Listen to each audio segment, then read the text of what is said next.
picture up here, Aaron. Does anybody know who this is? Who is it? I heard people going. Oh, What do you know about it? Yeah, what do you know about this person? Nothing. Okay, we'll start there. Well, so I gather that a lot of you recognize this person. This is the Reverend Dr. Martin Luther King. And tomorrow is Martin Luther King Day. So this morning in worship, we are talking about Dr. King's work for civil rights in the 1960s and why he's still important to us today.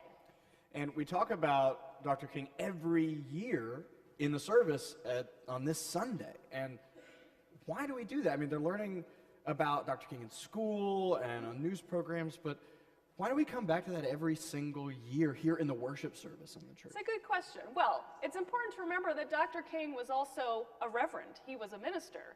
And so part of his ministry was to go around to churches, to speak to churches, to organize people in churches, to work so that everybody has equal rights and freedoms, the right to vote, and can live with greater fairness and equality. And so he actually spoke to churches that look a lot like ours. He came to Unitarian Universalist churches. He even spoke to our largest gathering of Unitarian Universalists, thousands of us, about the importance of civil rights.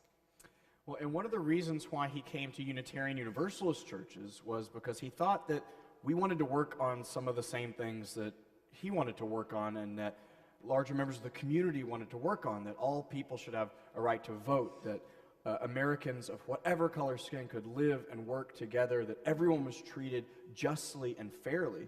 But also, he came to Unitarian Universalist churches because he wanted to tell us it's not enough to care about these issues. He came to our churches and stood in pulpits very much like this one and said, it's time for you to get to work and be a part of the solutions to so many problems in our country.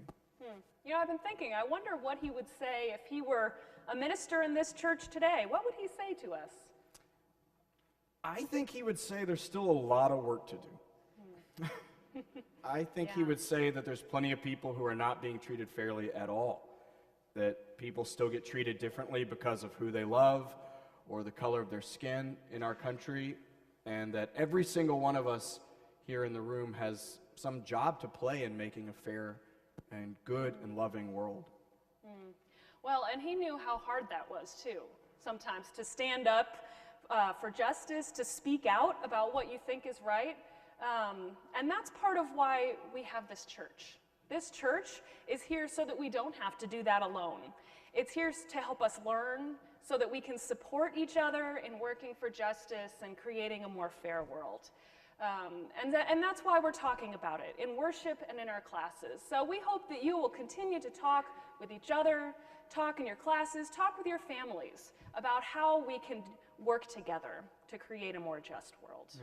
And we hope you'll talk about in your classes today times when sometimes it's hard to stand up and do the right thing, and maybe how your friends and family and the church can help.